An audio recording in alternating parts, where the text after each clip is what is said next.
બંગાળની ખાડીની સિસ્ટમ મજબૂત બનીને આગળ વધી રહી છે, ત્યારે આગામી 72 કલાક સૌરાષ્ટ્ર ગુજરાતના કયા વિસ્તારમાં પડશે ભારે વરસાદ, અનરાધાર વરસાદ, એ જાણવા માટે વિડીયો પૂરો જોવા વિનંતી।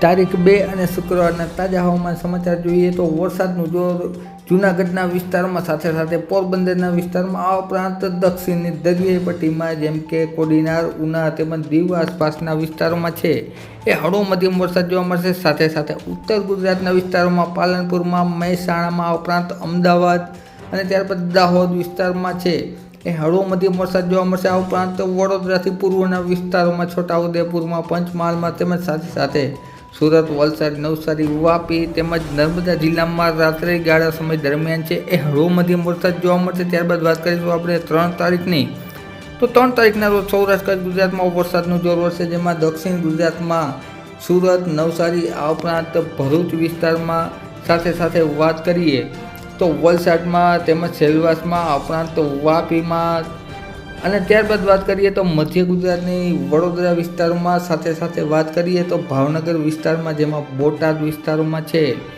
આ ઉપરાંત વાત કરીએ તો અમરેલી વિસ્તારમાં, સાથે સાથે જસદણમાં, ત્યારબાદ જૂનાગઢના વિસ્તારમાં, આ ઉપરાંત તુલસીશ્યામ ગીર વિસ્તારમાં, તાલાળામાં, ઉનામાં, તુલસીશ્યામના વિસ્તારોમાં, વેરાવળમાં, કોડીનારમાં છે, આ ઉપરાંત રાજુલામાં પણ હળવો મધ્યમ વરસાદ જોવા મળશે। સાથે સાથે પશ્ચિમ દક્ષિણની દરિયાઈ પટ્ટી જેમ કે દ્વારકા વિસ્તારો, ત્યારબાદ વાત કરીએ દ્વારકા વિસ્તારની, આ ઉપરાંત દ્વારકાથી લઈ અને છેક ઉના સુધીના વિસ્તારોમાં છે એ દરિયાઈ પટ્ટીમાં હળવો મધ્યમ વરસાદ જોવા મળશે। સાથે સાથે વાત કરીએ તો ઉત્તર ગુજરાતના વિસ્તારો જેમ કે ખાસ કરીને મહેસાણામાં, આ ઉપરાંત વાત કરીએ તો પાલનપુરમાં પણ ગાજવીજવાળો વરસાદ છે જોવા મળશે આબુ રોડના વિસ્તારોમાં।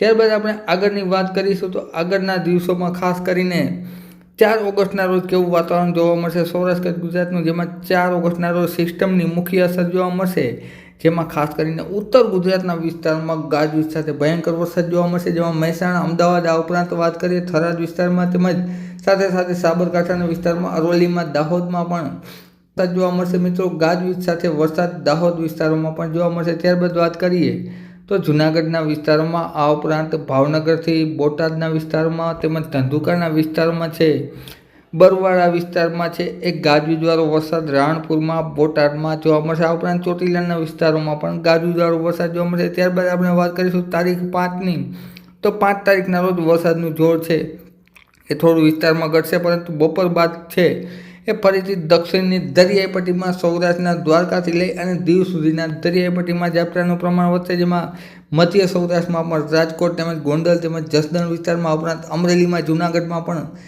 ગાજવીજવાળો અને અમુક વિસ્તારમાં ઝાપટા છે એ જોવા મળશે। મિત્રો, 5 તારીખ બાદ કેવું રહેશે વાતાવરણ તે બાબતે અમે આગળના વિડીયોમાં ચર્ચા કરતા રહીશું, માટે અમારી ચેનલ સાથે જોડાયેલા રહેજો। મિત્રો, વિડીયો જોવા બદલ ખૂબ ખૂબ આભાર।